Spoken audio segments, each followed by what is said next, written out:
How's it going, everyone? College Lefty, and in this video I'm going to be going over which 4th inning boss you should select in MLB The Show 21. So let's go ahead and hop right into it. We have a lot of additional content to go over. We also have some insight to some future content with the Moonshot event and the monthly award program coming out over the next week and a half or so. So with that said, we have some Tops Now players to talk about. A lot of these players are really good. I mean, they are going to be paralleled up to at least the mid-90 overall, as well as some 99 overall players. We have the first 3 99 overall bosses, and I'm going to talk a little bit about which one I think you should pick. But honestly, you can't go wrong with any of these cards that they dropped today. I mean, all of these cards are usable. They're all really good in their own ways, and a lot of these cards are just grindable players. You can get these cards for free by just playing the game. I think this Miguel Sano card can be very good. I mean, a lot of these players could be usable in BR as well. We also have a pack sale going on. Packs are 50% off, so throughout this video, a lot of people are going to be opening up packs, pulling diamonds,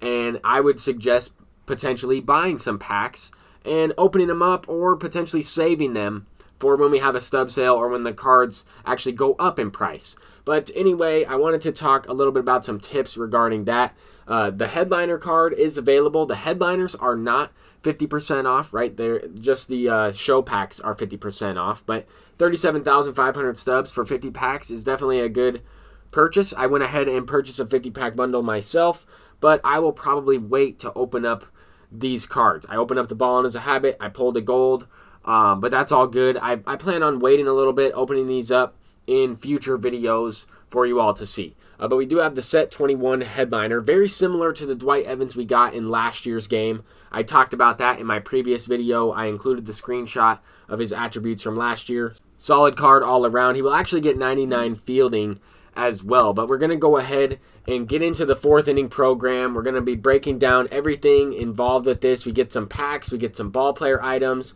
a batting glove. We also have a diamond 4th inning pack leading up to the 42 choice pack that is also sellable. So this is a kind of like a mini boss. It's kind of like a sub mini boss of the 4th inning program.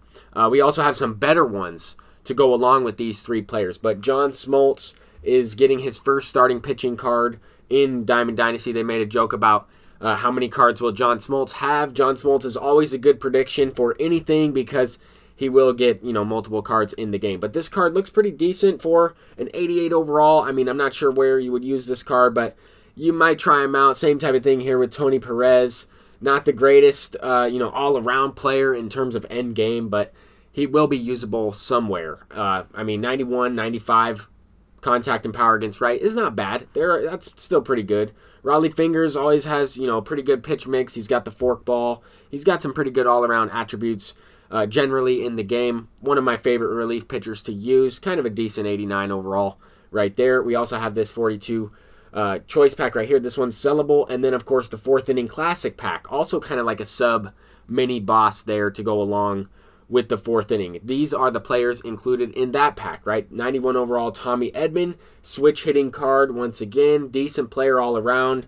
Might be usable in the switched up event if you can get him in time. I don't know how much XP everyone's going to be able to get. They patched a few things, but Jock Peterson getting a flashback version home run derby card from 2019. Definitely solid power hitter there, similar to Joey Gallo, but not as great of a defender.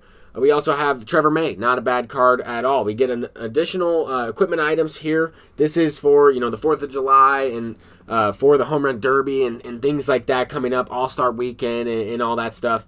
But we are going to get some free equipment items. This is going to be pretty legit. We might use some of these items depending on their attributes. We'll have to take a look at them a little bit more in depth. I did not look at them on the marketplace because nobody has them quite yet. But those might be something that you purchase and use on your creative ball player if you have one.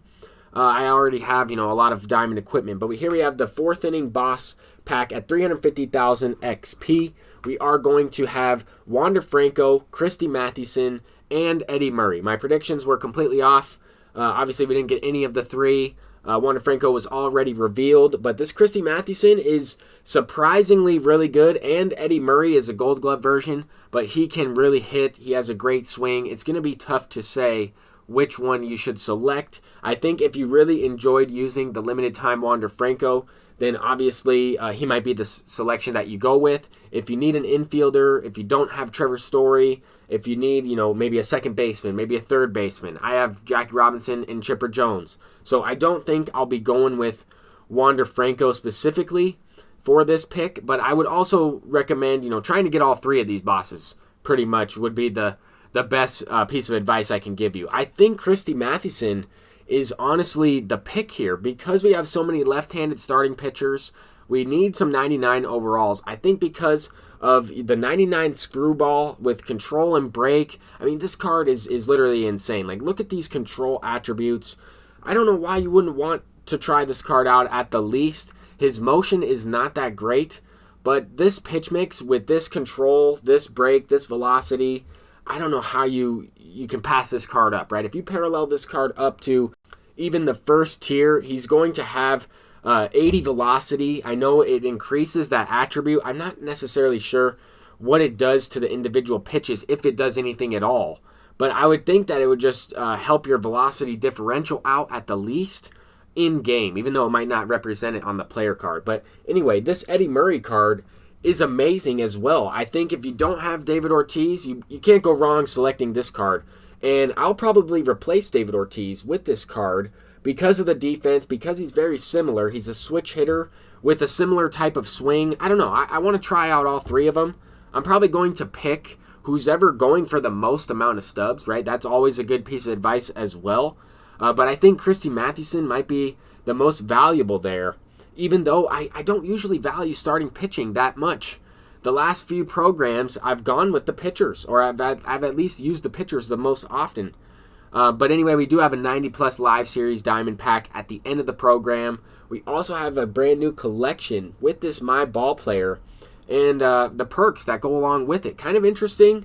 I'm not sure why they put this in. They wanted to give more value to the perks. But for the most part, the people that have all these perks are the people that have been really using the simulation stuff that they put into the game at the beginning, and then they patched it. So I'm a little bit confused with this collection. At the same time, I do have some perks. I did grind out a couple creative ball players for the channel to show you guys how it works within the game and everything. I don't know, though. I think that this is okay. I'm not going to necessarily lock these perks in. I foresee this making the perks a little bit harder to get on the market because people might be locking them in. That's the only thing I could foresee with this. But with everything that we talked about in the video, this content drop is amazing. I saw a lot of people spamming L's on the YouTube live stream, and then once they actually revealed the cards and their attributes and everything, everybody's like, wow, these cards are great. So I thought that was kind of funny. But until next time, I'm College Lefty. Peace out.